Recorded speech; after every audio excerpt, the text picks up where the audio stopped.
이 어려움의 때를 누구보다 더 잘 아시는 성령 하나님과 함께 동행함으로 승리하는 우리 모두가 되기를 주님의 이름으로 축복합니다. 모든 소망이 주께만 있는 줄로 믿습니다. 오늘은 사람의 추천인가 하나님의 부르심인가 라는 제목으로 우리가 계속해서 고린도후서 강해의 말씀을 같이 나누어 보기를 원합니다.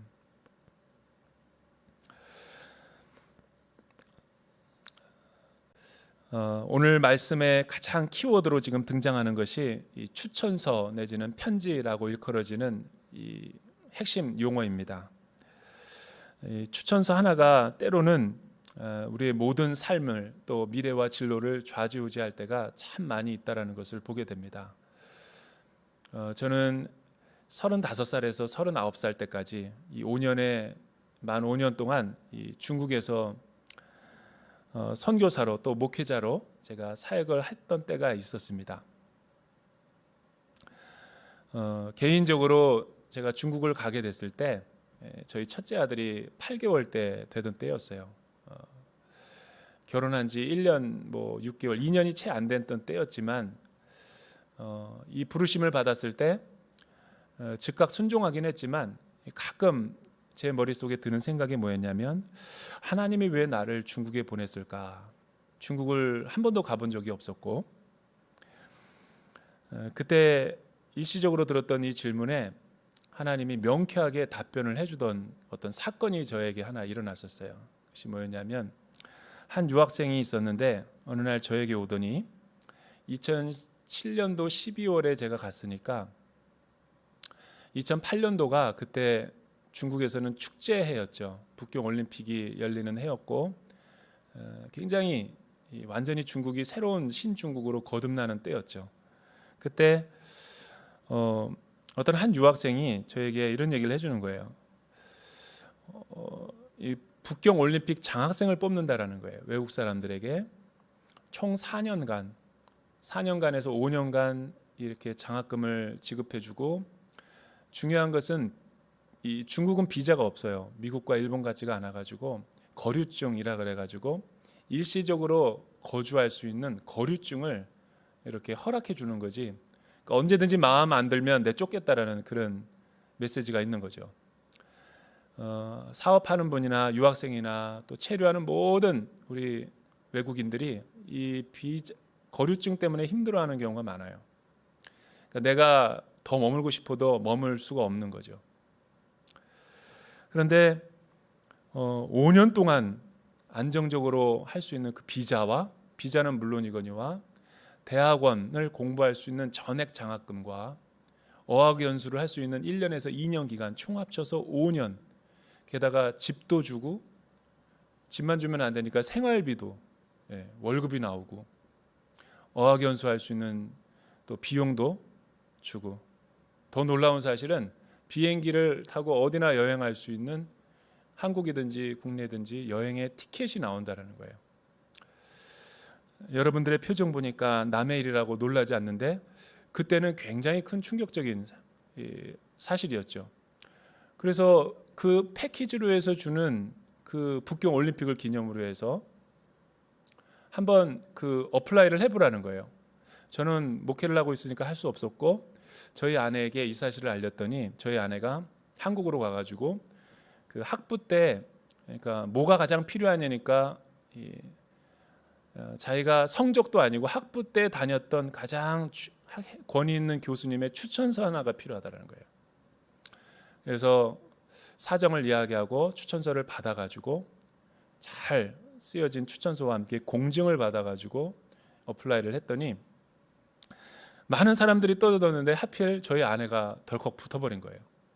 그래서 5년 동안 비자 걱정하지 않고 또 생활적으로도 어려움이 있지 않고 또 어학연수까지 대학원까지 잘하고 올 수 있었던 그런 행운이 있었어요.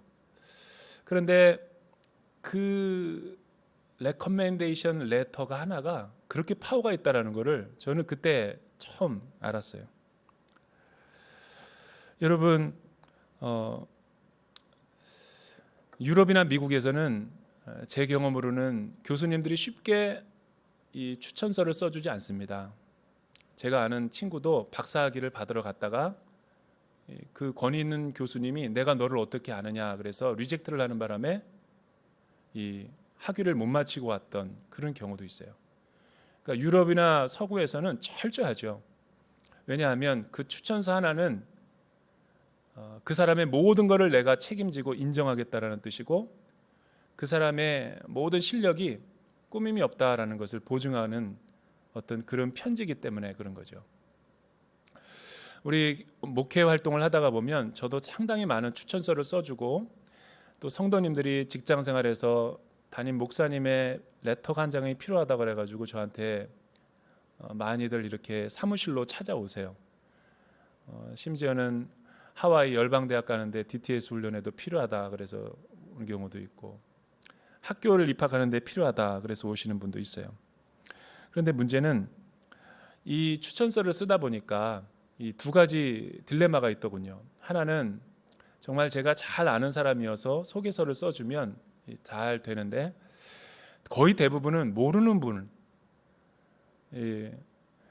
잊을만 하면 한 번씩 오시는 분들이 이렇게 써달라고 그래서 오면 얼마나 잘 알고 있습니까? 또 그런데 또 목회자 측면에서는 잘 되기를 바라는 심정이 있기 때문에 잘못 써주면 또 안 되고 굉장히 민감하기 때문에 저 나름대로는 소신껏 내가 솔직히 당신을 모르기 때문에 당신이 믿음 안에서 변화될 모습을 거기다 써갖고 오면 내가 사인업을 해주겠다 해서 써오게 하죠.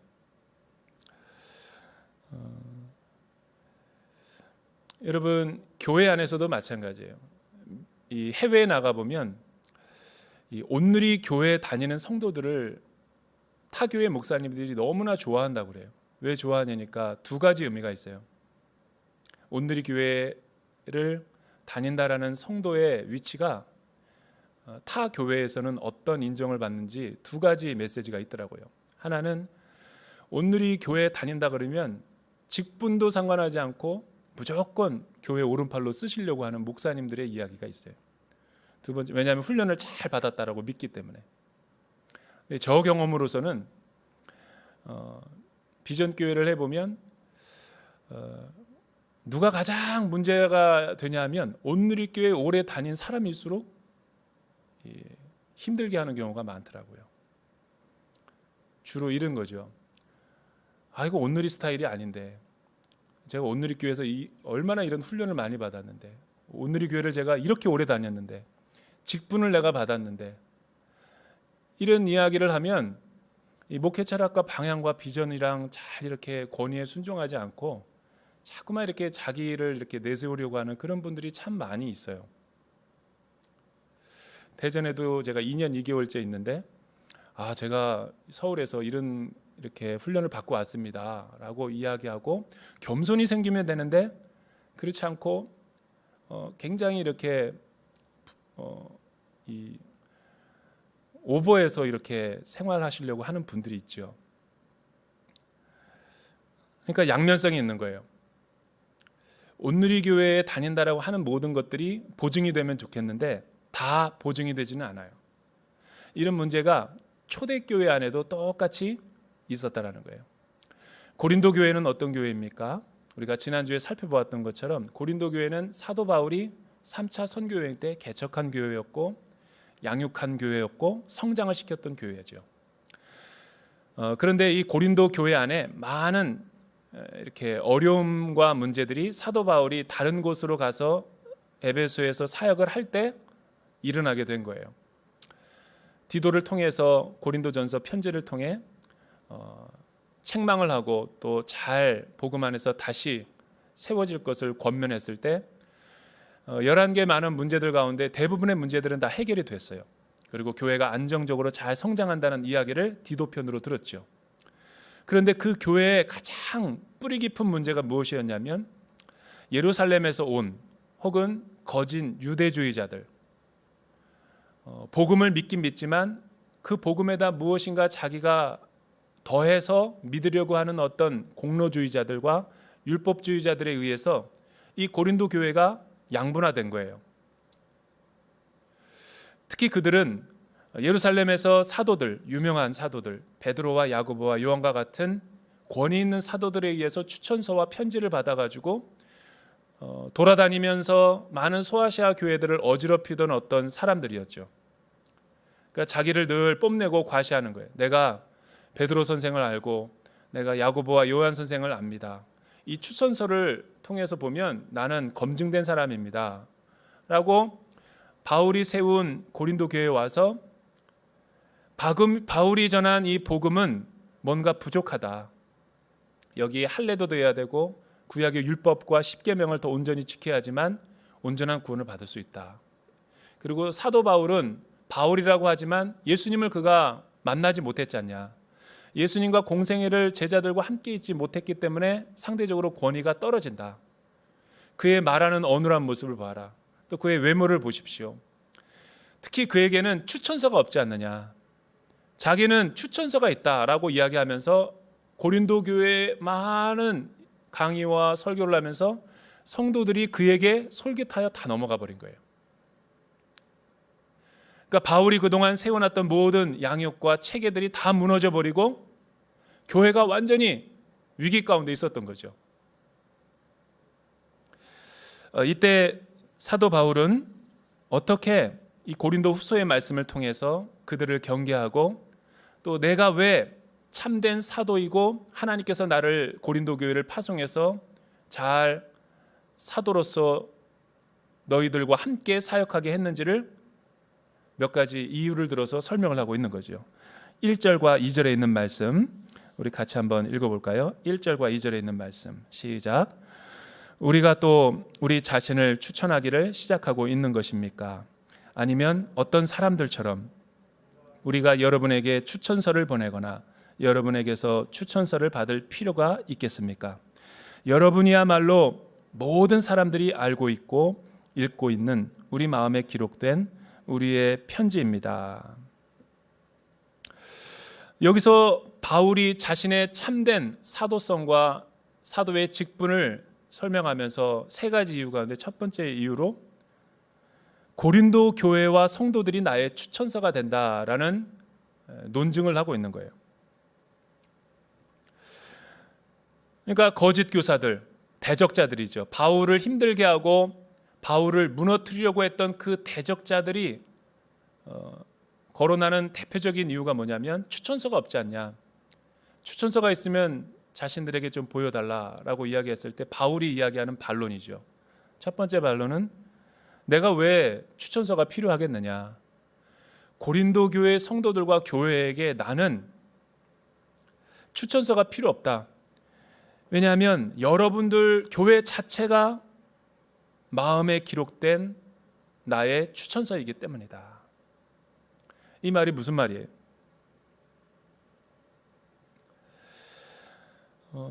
예나 지금이나 바울 당시에도 하나님의 사람들이 교회가 눈에 보이는 가시적인 추천서를 굉장히 중요시했던 거죠.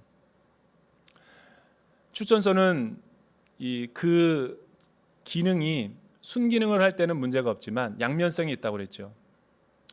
만약에 거짓된 사람들에 의해서 조작되고 날조가 되고 또 추천서나 이력서에 쓴 내용대로 삶이 일치가 안 되면 속는 거죠.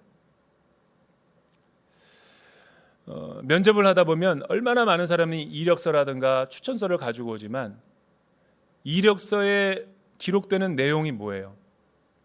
난 한 번도 자기소개서라든가 이 추천서나 이력서에 약점이 들어가 있는 걸 못 봐요. 과하다 싶을 정도로 완벽한 사람인 것처럼 자신의 최고의 모든 이력과 기량들만 다 진술되어 있기 때문에 그 이력서 한 장을 보고서는 그 사람을 제대로 볼 수 없어요. 경험해 봐야 알지. 장점도 있고 단점도 있고. 그러니까 그것이 자체가 우리가 속아 넘어갈 수 있는 연약함도 있다라는 거예요. 그런데 반대로 어떤 사람들은 이력서에 쓴 게 부족할 싶을 정도로 그 이상으로 탁월한 이 기능과 역량과 기량을 발휘해 주는 사람들이 많이 있죠. 그 사람들은 이력서가 필요 없는 거예요. 바울은 지금 추천서, 편지가 필요 없다라고 이야기하는 것이 아니죠. 고대 세계에서는 거짓 교사들과 이단들을 방어하기 위해서 국가라든가 사회 또 문화에서 통용되고 있는 것이 추천 제도였죠. 왜냐하면 잘 아는 사람을 추천하기 때문에 한번 걸러질 수 있는 거예요. 그런데 어떤 일부분의 사람들에게서 이 추천서가 악용될 소지가 있는 사람들에게는 이것이 문제를 일으킬 수 있는 소지가 다분히 있다는 거예요. 처음에는 이 추천서의 내용대로 잘 하다가 시간이 흐르면서 마음과 뜻과 충성이 변질되는 거죠. 그래서 사회나 교회나 사람이 사는 그런 조직 안에서 추천서가 필요는 하지만 그것과 함께 그것이 검증하는 시간이 필요하다는 거예요. 바울이 추천서가 필요 없다고 얘기하는 것이 아니라 더 중요한 것은 보이지 않는 본질적인 부분이 더 중요하다라고 강조하고 있는 거예요. 왜냐하면 여러분 사도행전 15장에도 보고 또 사도 바울이 많은 동역자들을 브리스길라와 아굴라 또 아볼로와 같은 사람을 초대교회에 소개할 때 쓴 제도가 무엇이었냐면 추천서였고 편지였기 때문에 바울도 사도들에 의해서 추천을 받아서 초대교회 많은 교회에서 사역을 한 바가 있기 때문에 바울은 추천서를 부정하고 있는 것이 아니죠.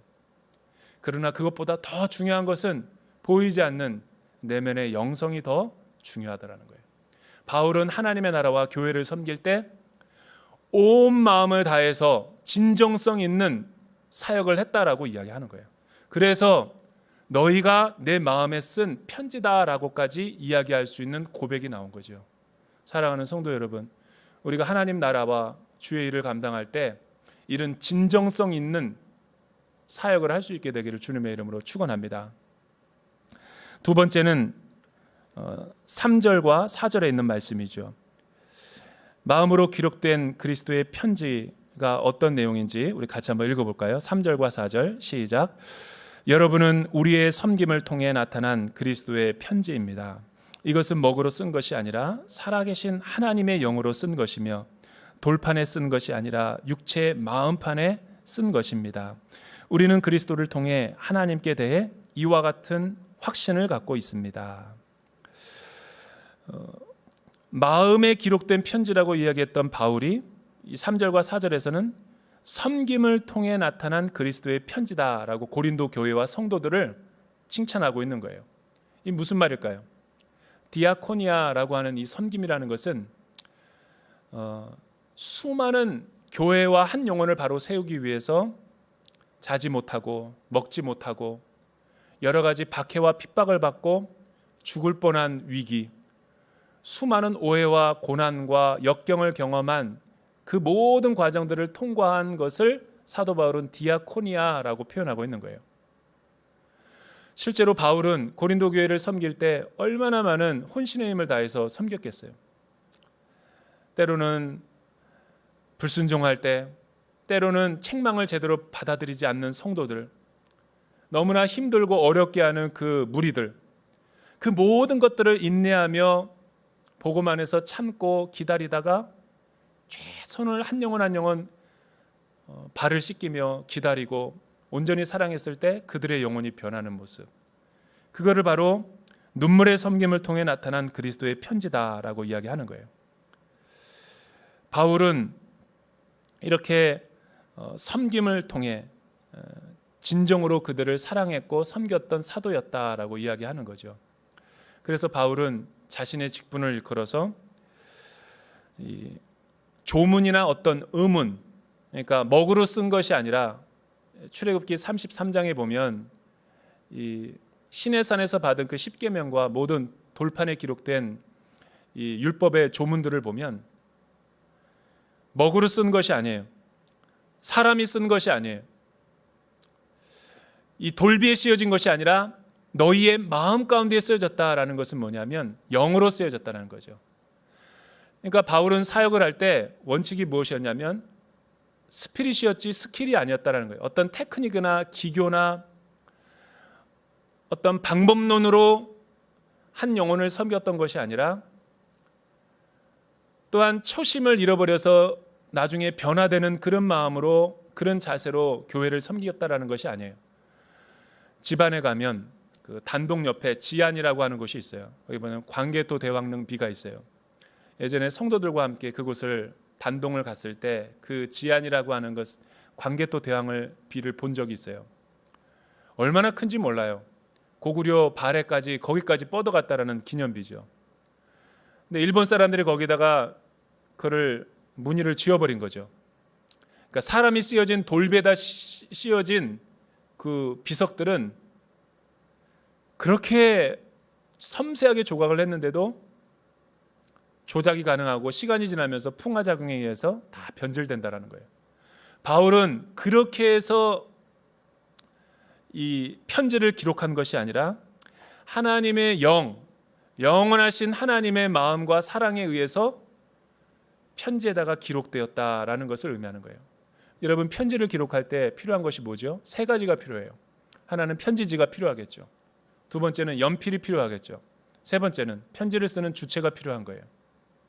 발신자와 수신자에서 발신자가 필요하다라는 거예요. 발신자는 누구라는 거예요? 하나님. 연필은 사도 바울 자신은 도구라는 거예요. 편지지는 고린도 성도들. 그러니까 변하지 않는 하나님의 마음과 사랑과 그 성령으로 사도 바울이 도구가 되어서 그들의 편지지에 꾹꾹 눌러서 쓴 게 고린도 교회라는 거죠.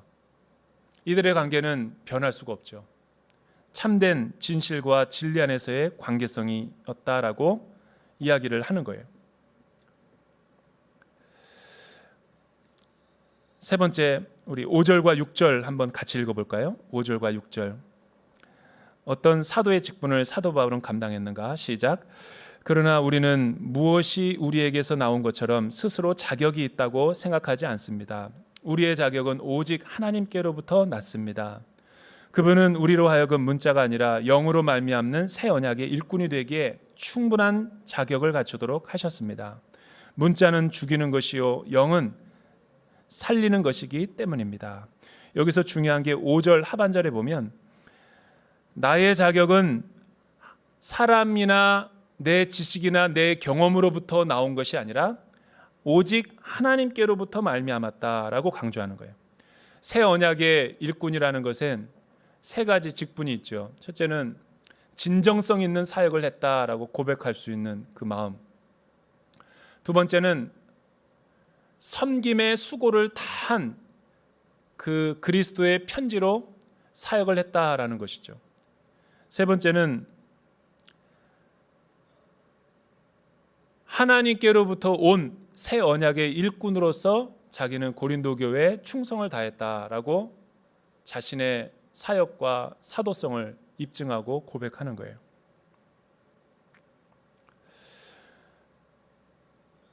사람의 어떤 방법론이나 사람의 기록한 것, 사람이 수고한 글은 문자나 조문에 의해서가 아니라 하나님으로부터 기름 부음 받은 그 성령 하나님의 능력에 의지해서 또 자신의 모든 열정과 헌신은 하나님께로부터 말미암았다라는 것을 이야기하는 거예요. 이런 사람들은 스스로 자격이 있다라고 고백할 수 없죠.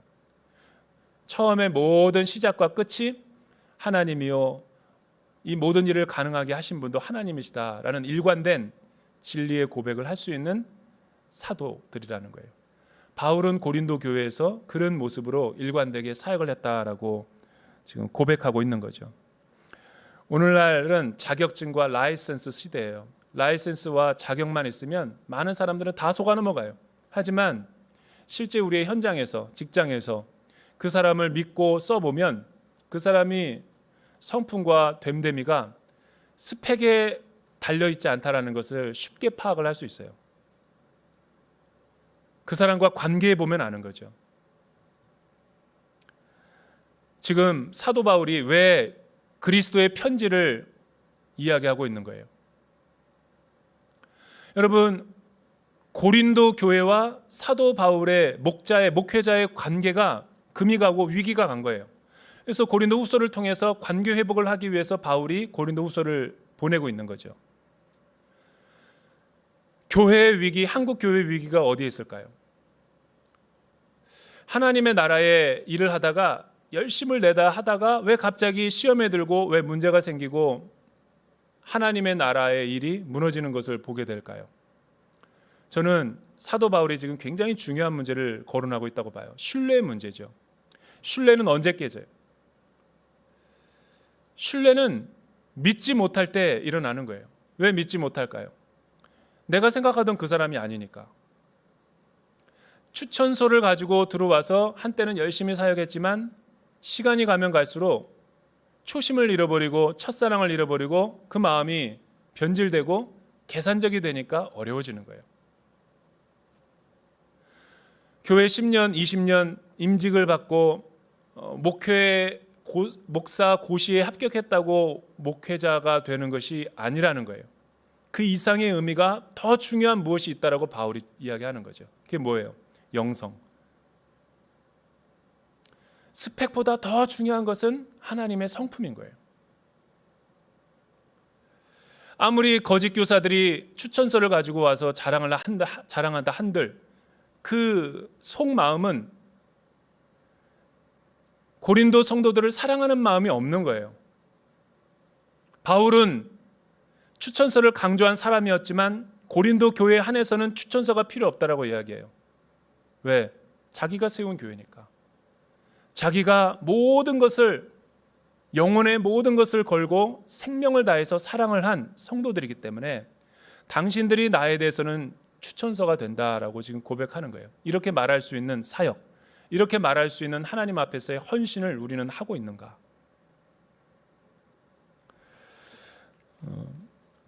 저는 우리 대전 온누리교회 파트 교육자들에게 제가 자주 이야기를 합니다. 저는 하나님 앞에 참 사역을 하면서 감사한 게 뭐냐면 교육전도사 3년을 했던 기간이 너무나 행복하게 제가 사역을 했어요. 서울 왕십리에 있는 그 대형 교회죠. 무학교회라는 곳에서 김창근 목사님 아래에서 이 목회를 제가 배웠는데 지금 생각해도 그 3년의 시간이 굉장히 꿈만 같아요. 아무것도 모를 때 들어가서 파트 교육자를 인터뷰하는 담임 목사님은 처음 봤어요. 대형 교회인데 그때 목사님이 들려줬던 한 말이 제 귓가에 지금도 잊혀지지가 않아요. 파트 교육자 때 하나님의 부흥을 경험하지 못하면 전임이 되어서도 하나님의 부흥을 알 수 없다. 전임이 돼서도 하나님의 부흥을 경험하지 못하면 담임 목사가 돼도 부흥을 경험할 수 없다. 고로 너는 파트 교육자로 여기 왔지만 뼈를 묻을 각오로 열심히 해라. 그 한마디가 나의 비전이고 목표가 됐었어요. 그때는 너무나 순수한 열정이 있었기 때문에. 그래서 저는 정말 열심히 했던 것 같아요.